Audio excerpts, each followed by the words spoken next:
Through more than 2 decades at Kenner and Hasbro, Aaron built worlds, told stories, and designed toys for some of pop culture's biggest names, including Transformers, Batman, Star Wars, and more. Join him as he explores the archives and tells you the stories of the creative process behind your favorite toys. This is the Toy Armada with your host, Aaron Archer.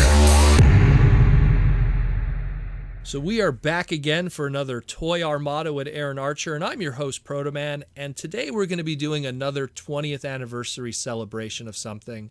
We've covered Transformers Armada, Micron Detsetsu, Micron Legend quite a bit over the past year or so. And now we're going to be diving into the 20th anniversary. It's been 20 years, and now we're in 2024. But in 2004, we had the debut of another Transformer brand, and it was the sequel, the official sequel to Transformers Armada, Transformers Energon, also known as Transformers Super Link in Japan. Super Fighting Lifeform Tatakai Transforma Super Rinku. And we're going to be covering the early production of it, how it came to be, early ideas, everything like that, and then some. We're just going to be covering the early part of it. This is what this segment will be about. But first, Aaron, how you doing? I am well today. Thank you. Awesome stuff. Awesome. So we're just going to, we'll go quickly. Very last episode of Transformers Armada, episode 52, ended in December 12th in America and December 26th in Japan. And then in Japan, 9 days later, January 9th in 2004, Super Link debuted. And 50 days later in America on Cartoon Network, it debuted as Energon.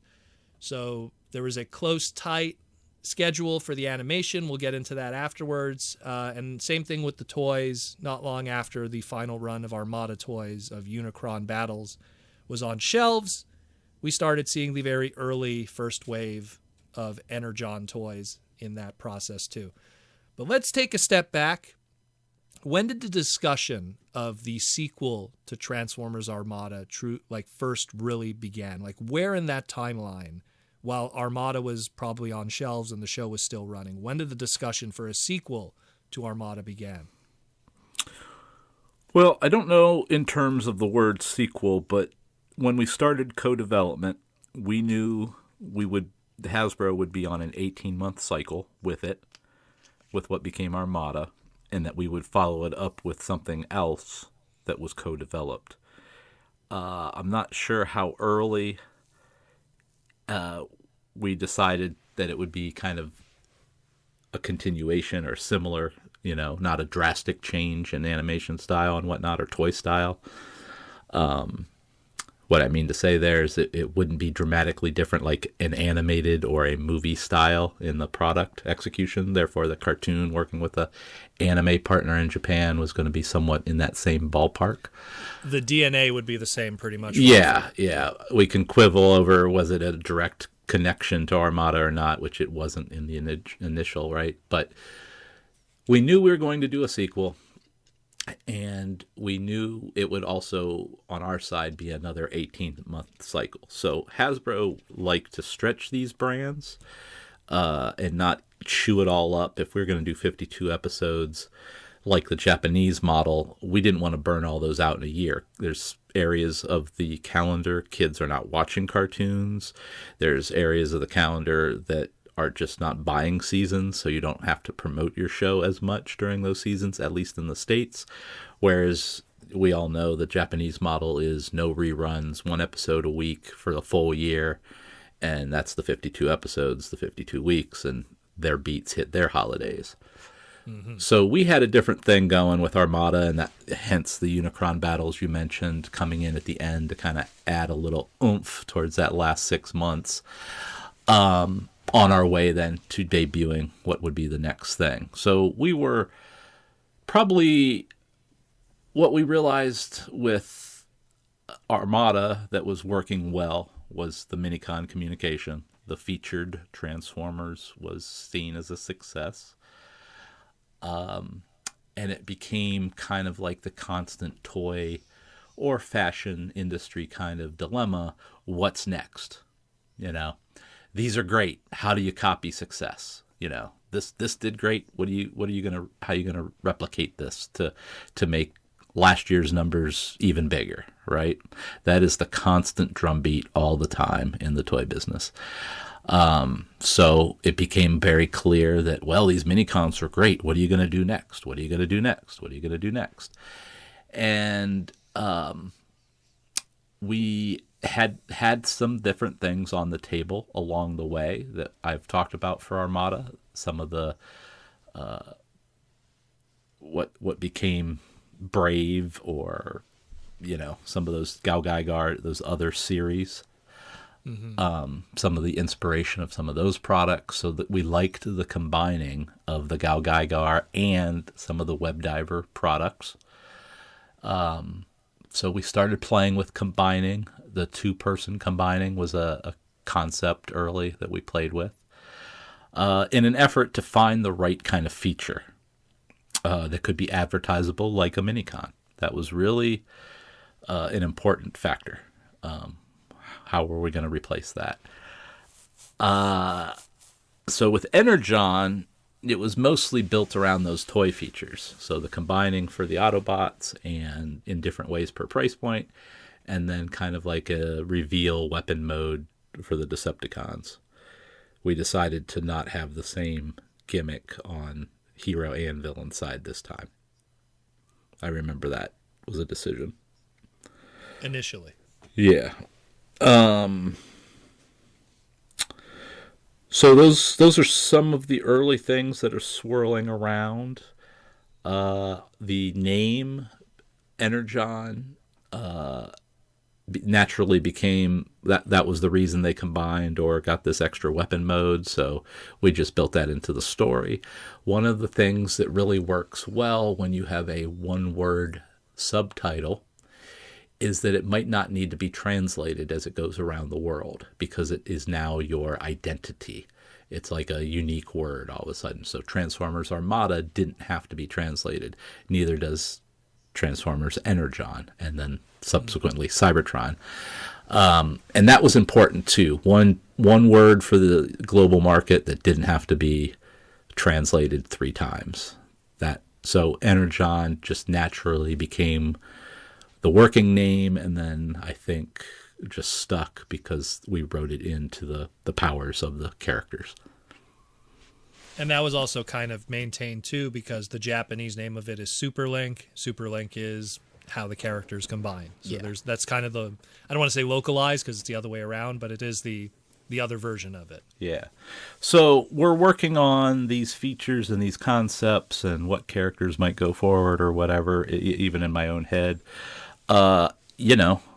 14 months out, so very early in our, kind of what would have been outwardly visualizing Armada to the public. We were already probably working on Energon concepts. So what you're trying to say is, while you were pretty much almost done Armada, like to put it out there for the world, you were already starting on Energon. Yeah, probably. Wow. I mean, you're 14 months, so yeah. Amazing. So at what point would you say was it really decided that this was going to be at least connected story-wise, as opposed to it just being, because when you really think about it, you had Beast Machines ends, Robots in Disguise at the end of the day is kind of a standalone thing, at least initially, and then Armada comes, that's a standalone thing. Was there ever going to be the idea that maybe the thing that comes after will also be a standalone thing? I mean, we're going with, like, let's say what Japan does with, let's say, the Sentai brand, where every year it's its own standalone continuity.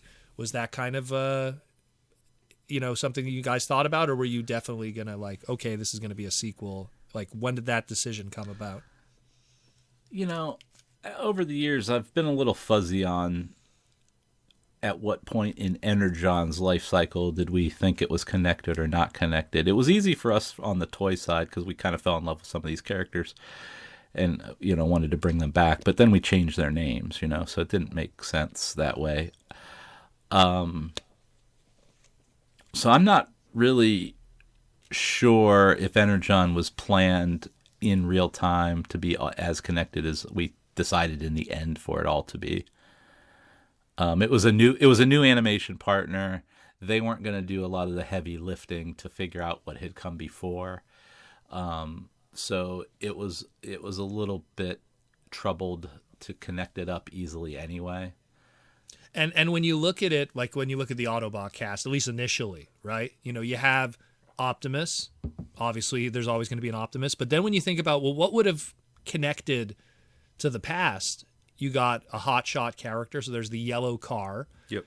And then at most, Jetfire. Yeah, that's what I'm saying. Like that initial wave, there's Jetfire, which, you know, wasn't the initial cast in Armada, but he was someone that was present at the end.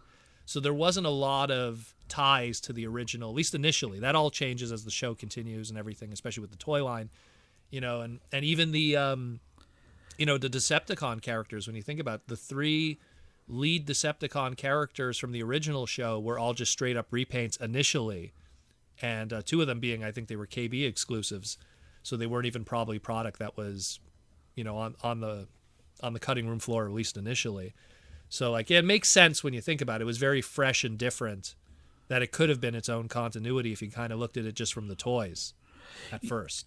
Yeah, and that very well may have been the goal initially with the show, period, you know, from the Japanese side. Again, as we were developing these, the one negative that our side had to then deal with, just like Takara had to deal with it when it was on American development, you know, we're not fully privy to the story design or able to understand it easily. You know, it's not like this stuff's getting long formed out, translated for our benefit.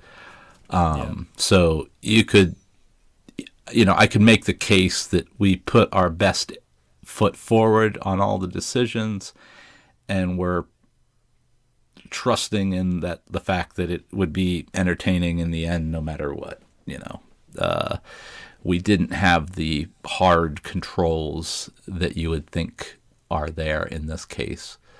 Now, when we get to Seibertron, at some point, that was a little more mapped out.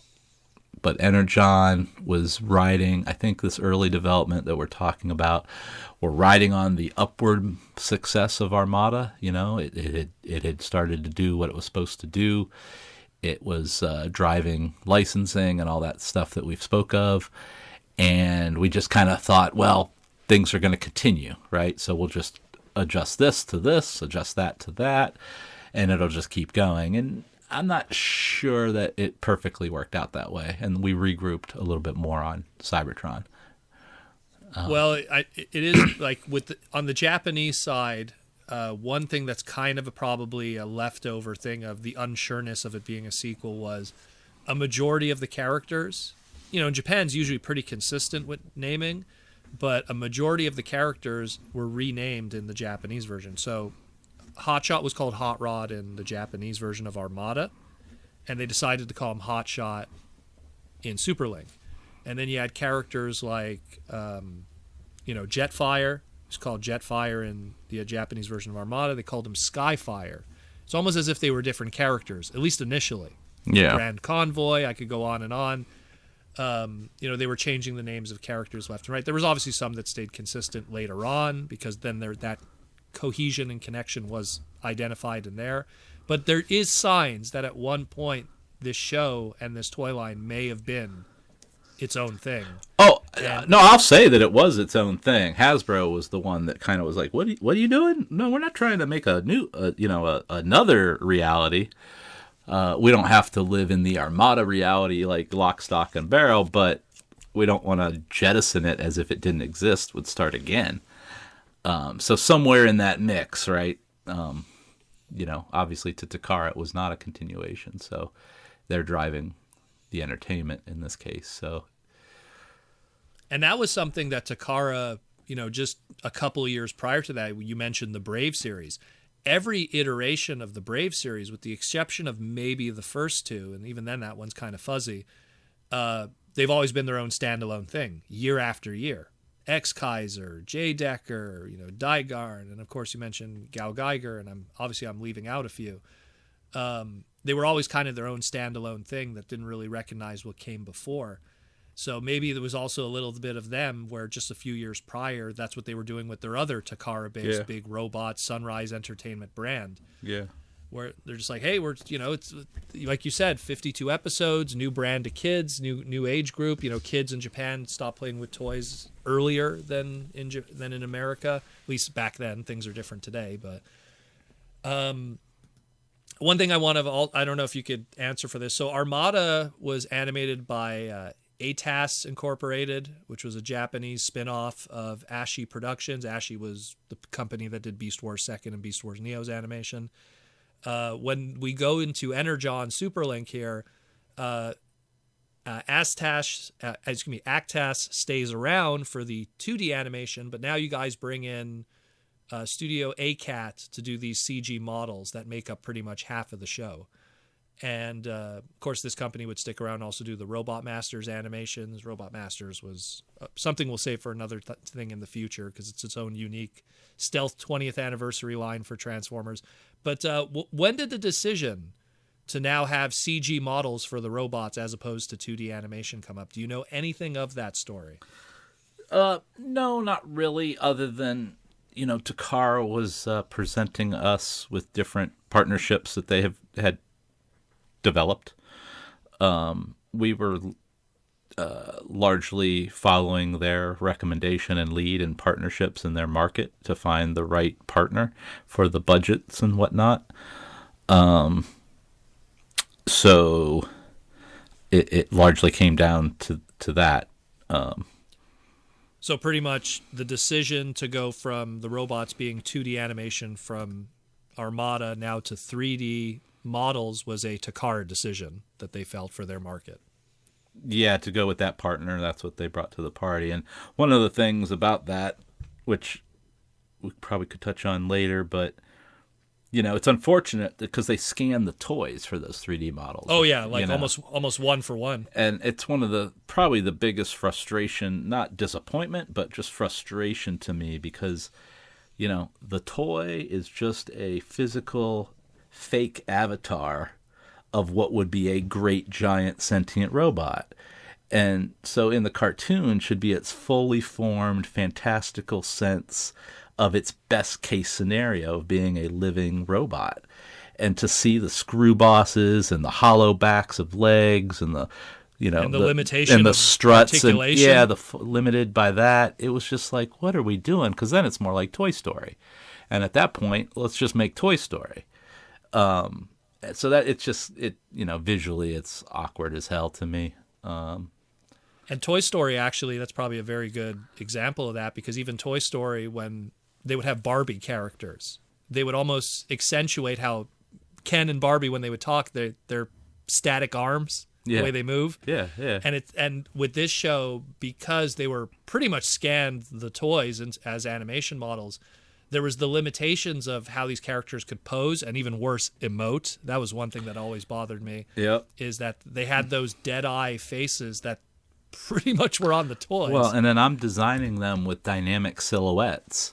Well, if you're not going to adjust for that at all, well, how do some of those guys get in through doorways? How do they turn and not knock somebody over, right? All that kind of nonsense that happens. So there's a lot of guys that are like pretty far apart in that show, Oh yeah. The way the models work, and it's just kind of weird. The part I do like was that the Omnicons and Terracons, those were fun as a story device. So you mentioned like what's the next, play pattern gimmick. You mentioned the combining. So where does the Omnicons come into this? Because that's probably like, Armada, without question, it's the Minicons. That's the play pattern. That's the collect it, attach it to the bulk figure. That's the whole thing. With Energon's, aka Superlink, there's kind of a few things going on. Initially, you have, of course, like you said, the combining element. Take two figures, they could combine to make a combiner together. Then you have the Omnicons, which they have these little Energon chips that can be attached to any character, but they also have a universal 5mm peg weapon that also could be carried by any character. So there's that element too, some kind of translucent weapon. And then on top of it all, later on, which we'll probably cover in a future segment, you bring in also the traditional kind of combiners, which is like which you guys kind of brought back, the 5-point combiners like a Devastator and a Superion, but we'll get into that in the future. But explain the Omnicons. Like, how does that mix into this? So if we're going to put the focus on the concept of Energon, and at the time we're willing to start to expand what that means within the fantasy, it is obviously a resource, but maybe it's somewhat of a magical elixir, or has some properties where you can emote your goal with it. You can make a blaster or a sword, or and that there would be special refinery type transformers that could process the Energon without getting blown up and or radioactive, if you want to look at Energon as a kind of a combustible energy. Mm-hmm. So is there a bit of a Green Lantern element to it? I've always kind of felt that, but maybe it was just me. The projection of shapes it's certainly, and objects it's using energy. Real energy. So Energon to us was something that could be mined and processed via Transformers. I don't know how well we thought humans could use it easily, but that it was a volatile substance that you could drink it, absorb it, and become all powerful. You could become mad, and crazy. You could blow yourself up. In our mind, these guys were kind of these regulators that could process it into weapons and mine it for the benefit of each side, depending on who had what. So the whole concept of Energon power, Energon manipulators, Energon gear, using Energon as the reason for the Decepticons to have the secret components, all that stuff was just building up on that term, Energon, right? So it wasn't as overt as the single guided minicon, but it overrode almost every assortment and play pattern as we went. And especially, like, again, those little chips that you included. What was like the intent with that? Was because here they are, they're included with every Omnicon and Terracon, and then every figure could have it. Yeah, well, every figure came with like the little reflector icon, right? Yeah, a little like peg, little Autobot or Decepticon clip. So we thought that brought prestige to the Transformer. A badge of legitimacy versus some other transforming brands. And so the Energon, that was just a way to play up that this guy's been powered up with Energon, playing off some maybe video game kind of things back in the day. Well, like how that little, like, again, you bring in these little clipping translucent pieces that attach to them. Like, what was the intention, essentially? Just to show that this particular Transformer has been more infused with Energon. Okay. Yeah. And I think that was the main point there, and having them in translucent colors, played up that fact that this was an energy-based kind of weapon, which made it real easy to make them all opaque and put them in the movie years later. Movie line. Well, that's something too I wanted to ask is like, those weapons, were those done on a separate sprue? Because I know in past BotCons you gave some different colorways, little gifts and everything. Anything in a clear mold is usually in its own mold, so we were able to use those. Another thing with the Terracons, we weren't absent the fact that Beast Wars had done well, or that transforming animals and insects and things have a place. So it was a great opportunity to kind of go, okay, all these Terracons are going to be bugs and dinos and cats and that kind of birds. Thing. Yeah. So it was a way to bring in a form factor of beasts or animals in a new way, but keep that element within the brand. And also then it makes them easily stood out as, what you're calling them. Terracons are all beasts. We mentioned this briefly in the Beyblade segment, but we'll just kind of repeat it again for people who didn't go listen to it. You should go listen to it.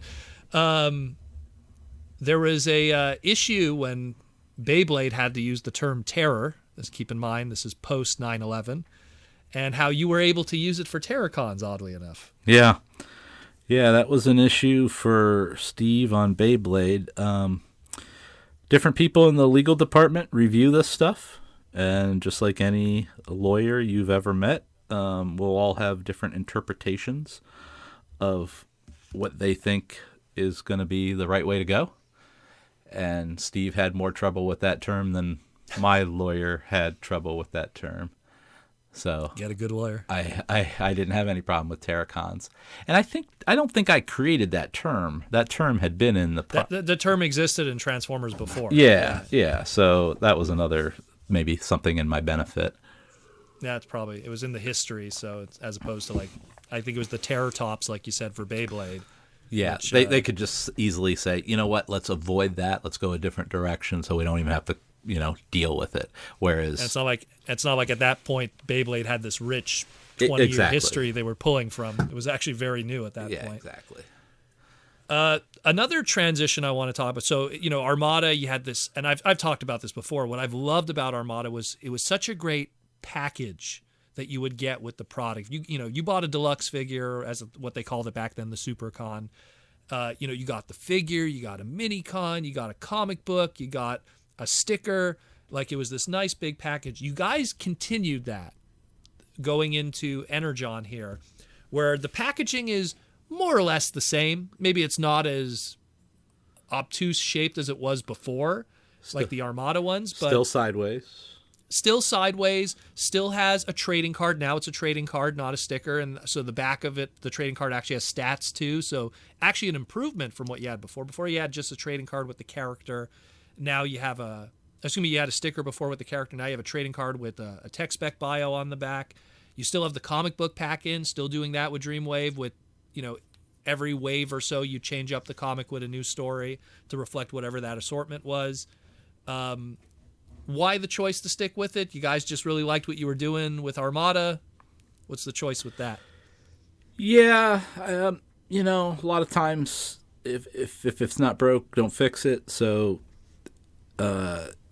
all that was working on Armada, and so it was easier for us, the team that was working on it, to make tiny adjustments rather than large adjustments. I will say, by the time we got into Energon and had made some of these decisions, there was some sort of oil spike or controversy or conflict somewhere. And I do remember costing became an issue. And we had and that would explain probably the change into Seibertron afterwards, like the change of packaging? Probably. Okay. Let's put an asterisk right there first, though. Yeah. So costs overall were changing, and that combining and or reveal that the Decepticons kind of had, that ate up a lot more of the money than the Armada items did. We could make an extra figure within the molds that we were already making, and they didn't get a lot of paint. We had to pop out the Decepticon area, hey, look at this, it changed. And then all that combining mechanism, for the Autobots kind of ate up a certain volume. You got a very consistent kind of product, but it had to have those costs built into it as well that then couldn't be made into little extra stuff. So the asterisk is, at that time, Toys R Us, I think, and or Walmart were really negative towards our sideways package because we ate up two side-by-side Armada figures were like 3 Star Wars figures or more. You know what I mean? So we were eating up more shelf space laterally than they wanted to give us, or they could seed more figures in on a normal upright package. And that is one of the reasons it ultimately changed for Seibertron. That sideways package, while it was unique at the time, became something that was not desired. And one of the things when it first launched, it was very dark. That package was very dark. We went from a very cosmic looking, blacks and dark blues. Yeah, bright blues and reds and spacey on Armada to, dark colors in Energon. And that was not perceived as helpful either, because there was a slight dip in sales and overall kind of what was happening. But they had front-loaded a bunch of the end of Armada into the retail space to get a number for that previous year. And so, like you said, Energon hit kind of in, April? I would have to say first sightings were... Like around Easter? Early March even, okay. I'd have to say. Yeah. So, there was a lot of stuff that had just gotten purchased for Christmas. We blew out all that Armada stuff, and so our Energon hit, and it didn't quite hit because it was just, a couple of factors going against it.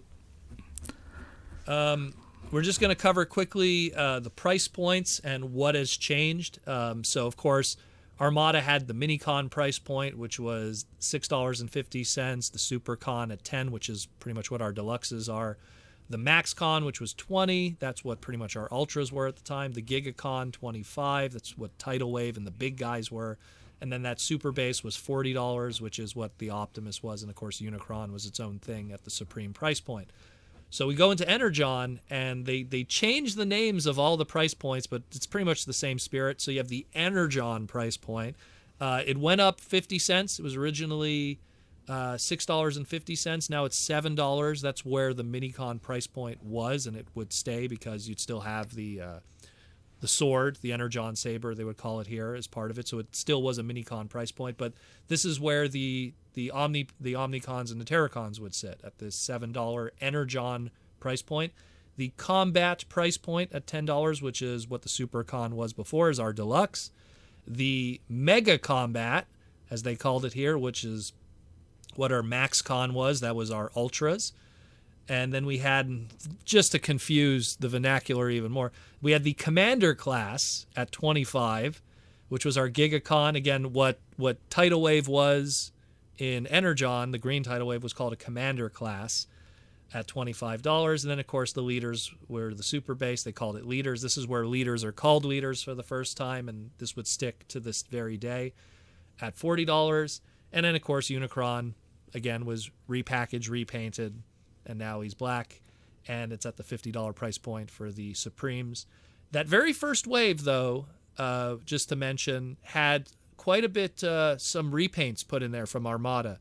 What was the choice for that? Because you have all this new product, all this new sculpts, this new tooling, and then it's like, oh, hey, let's put Scavenger, but in like orangey yellow. Let's put Sideways, but in yellow. Let's put Tidal Wave, but in a clear green. What was the reasoning for that? Yeah, so this is one of the weird things about the co-development that I personally lived with that was kind of annoying. So it's a partnership between two companies, and those two companies handle their business differently. So Hasbro Engineering had certain metrics that back component of a toy should take. If it takes, I often say it takes 14 months, back in the day, ... Okay, well, 4 of that is boat on the water, and then 2 of that is this, 2 and it's all broken down. So there were often times where by the Hasbro metric, it would be like, I don't think they're going to hit their first wave model date. What are we going to do if they don't hit their first wave model date? Well, we better protect that spot in the shipping container, the assortment ratio.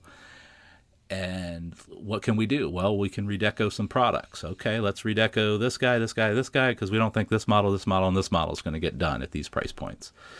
And I would have to sit there and go, well, Takara doesn't miss their dates.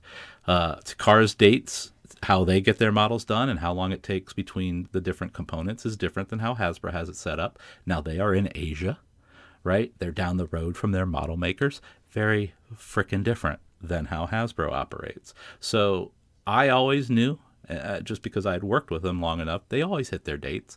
And if they say it's going to be done on this, it's going to be done on that, even though by the Hasbro calendar, it's like, oh, well, that's going to be 3 weeks late. Well, they make it up they're in charge of the actual molding. So they'll make it up getting the molding done faster or shipping more or pumping more out of the molds when it starts, right? But they'll be right. They'll be correct. You might not have to do as much debug. So they'll catch that time back up, or that's how their time was built in, rather. So it was a constant fight that way. And Energon, it really came to a head because this was the launch of a brand new thing, and they didn't want to have a delay in launching it because that would be more trouble with the retailers, right? And so all those re-decos got made to fill the slots, and then of course Takara finished their items on time and got, they were available for first wave, and so any of those redeco items are like literally the really first wave, and then they were never shipped again. So they're rare. In my mind, those are rare items because they were really a stopgap that wasn't even needed. So we made just enough to cover our ass, and in the end, we didn't need any coverage, so we couldn't have made too many of those. When you mentioned that, so then the choice of, because one of the biggest repaints that was straight out of that first wave, and also very unique in the sense that it was a Supreme coming out on the very first wave, was that black Unicron. Yeah. Was the choice to do a black Unicron repaint because of the story you just said, the need to have stuff there, or was it fueled by the story? Well, a couple things. We wanted to connect it to a story, so that was important, and Eric did that. Eric Siebenel. Yeah. Once we created, he did the second deco. And then here's the other unfortunate thing. So at that time, anyway, once you create shelf space for a certain type market item, so Unicron, like you said, was the first time at that price point, you got to hold that shelf space. And we didn't have the next item, which I guess was Omega Supreme. Yeah. We didn't have that, and that was ready yet. That wasn't yet. Yeah. So that again, that redeco is a box being made to hold the shelf space until something else comes in there. Okay, so because that's why it was fascinating to me, because it's we would have that with Seibertron later on, where right out of the gate you have a big toy also in the first wave with the Starscream, the King Starscream, but up to that point, like, you wouldn't see the big toy until like wave 2, wave 3, like the Christmas item, as you guys would like to call it sometimes. Yep. So, but yet with like same thing, like you look at Armada previously, it's like Unicron came right at the end, and then you start Energon, it's like, oh yeah, Unicron's going to be right there from day one. That's going to be your big purchase from the get-go. But now it makes sense because you guys just wanted to have that shelving space reserved for when later on you would get Omega Supreme. Yeah, because what happened, I'll give you just the scenario is what happens if Walmart decides to fill that full of the tidal wave price point. And they like it. It's doing well. And then we want to put Omega Supreme in the spot. And they're like, you know what? We like this double facing and it's moving. We don't want that item anymore. Like, it can get tricky. Especially back in these days, back when we're talking granular kid toys, okay, we are in a very different time today. These are the kinds of subtle conversations that were being made that doesn't sound like they're happening anymore. Yeah, so it's pretty much something where, because the tidal wave, which was, I guess we'll call it the GigaCon price point with the Commander, it's so confusing during this era. But yeah, that box that tidal wave came in, if he was put there and it found success, Walmart's going to lower that shelving a little bit. Well, they're not going to leave it open, right? So it's going to get filled, and if that whatever fills it starts making money, well, they're going to be hesitant to leave it. To have something, to have it boosted up, because the Supreme box is significantly bigger than the tidal wave box. Yeah, so maybe you get more turns. Maybe I get 4 in a shipper of tidal waves where I only get 1 or 2 in Unicron. And as you start, you talk about this a lot in your podcasts. It's like that math becomes the job, and, Yeah, and what totally. Where does the money come from, and how fast does that money turn for whom is part of the game, that all this stuff is based big around. part of it. Yeah, I mean, I'm being very, part yeah, of it. that is what is marketing. Yeah, that's all shelf protection, space stuff, and that kind of thing. The one last thing I wanted to cover, we'll probably cut it at here because we don't want to really dive too much into individual items. We'll probably save that for the future. We could probably spend just 20 minutes talking about Grand Convoy, the Energon Optimus, and all the decisions made behind that, or bringing back the traditional combiners, which had been absent for, I want to say almost maybe 10 years at that point, if you don't count G2 and everything, what they were just reissuing. Sure. We'll cover all that in the future because there's so much meat on the bone with that could be individual segments. But the one thing I do want to cover is the continuing the relationship with Dreamwave Comics, because with Energon, this would also be around the time when Dreamwave would file for bankruptcy and everything. But what was the relationship with Dreamwave going from Armada to Energon, again, also packaging that they would do for you guys, and everything. So what was the relationship there? Because they continued that, at least initially. Yeah. So, again, we're working, half a year or more in advance. So I guess we started to see some of the cracks forming as far as delivery from Dreamwave.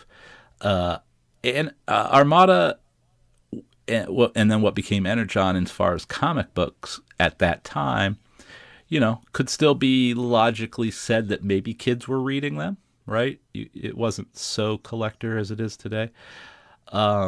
So we considered that our kid line, maybe a kid watches the show, plays with the toys, might also want a deeper story. Here's the comic book. So we were looking at it as that kind of arm, a kid-focused arm. So when it became time for us to advertise Energon, Dreamwave just pivoted, right? They went from that Armada whatever issue right into Energon 1 without much of a fanfare. And that was all because it was kind of advertising mentality storytelling. Mm-hmm. So it was all about timing.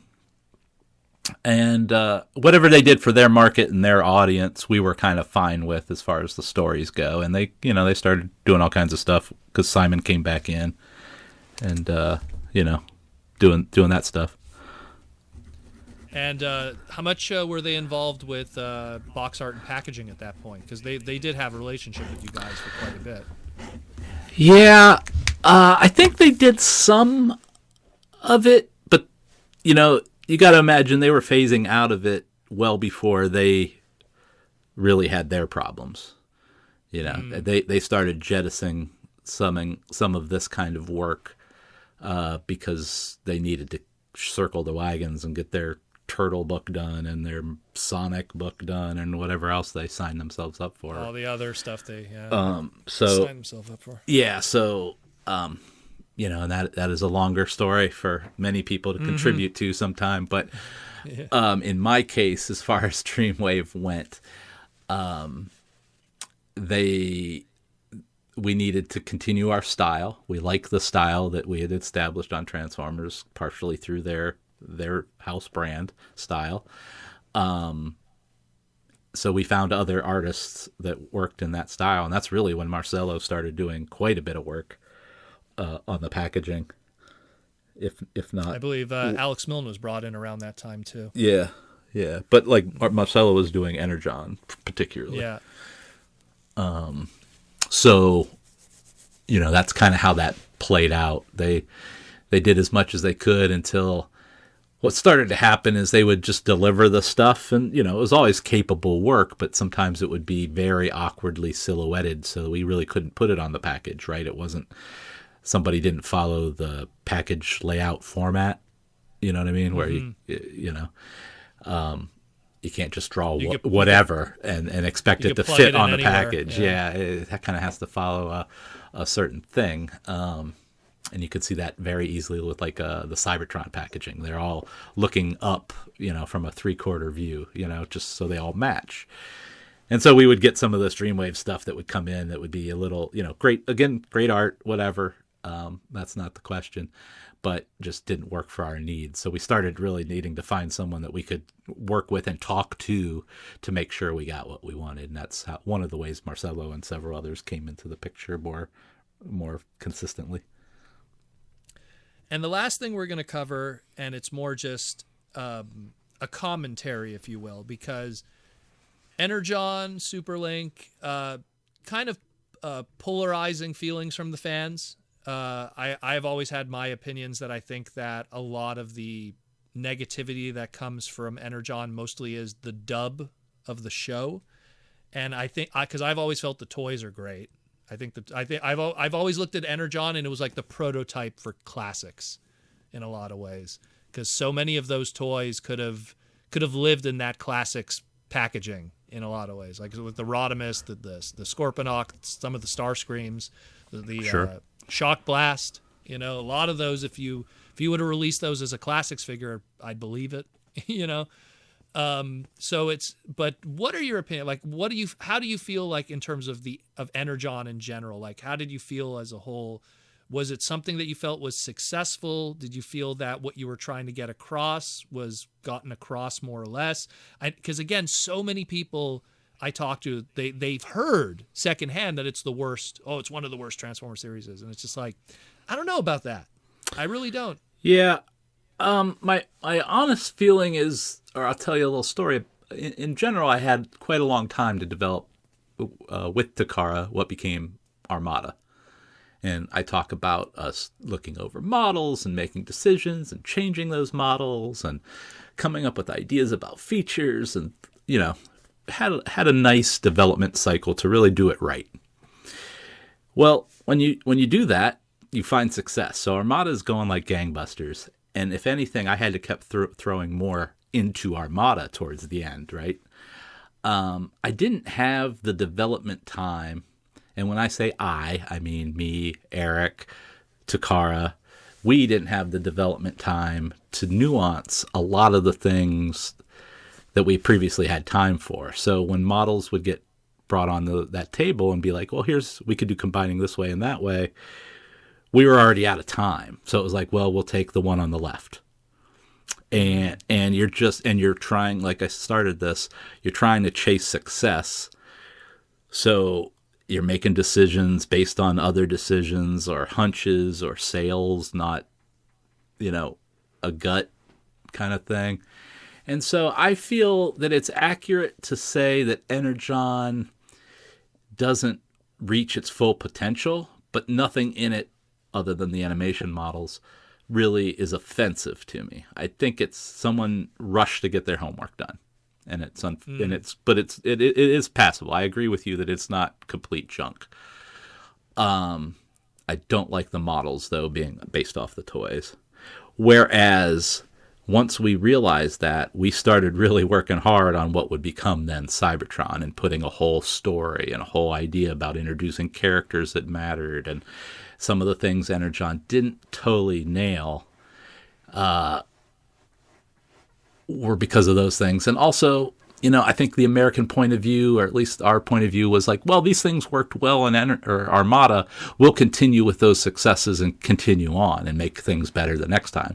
Well, you get a different animation company, a couple different designers here and there on the Takara side, the English side.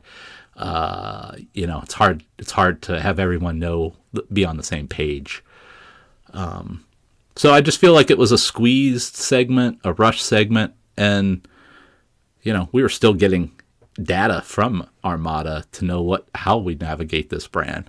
We started out with the goal of Armada to bring back basics and kind of reestablish the brand, but it really hit success fast and then with the commemorative and some of the other stuff we're doing, eyeballs started shifting towards us, and it got a little, what are you guys going to do? What are you guys going to do? What are you guys going to do? How are you going to repeat? And it got a little like, okay. And then we started grabbing at the things that were in front of us that were capable and good ideas, but we only had so much time to develop them, or we didn't look much farther beyond them. And that's where I feel like we didn't stretch our wings as much as we obviously were able to on the other two series. Well, also around that time too, when Energon was debuting, also you have alternators that's coming out of the gate. You mentioned commemorative G1 reissue stuff, so there was a lot of eyeballs on a lot of other Transformer product. The one And we still did not have a big team. You know, that was still just me with one designer and a co-op, maybe. You know. Well, the one thing I do wonder is then, so you know, it's 2004.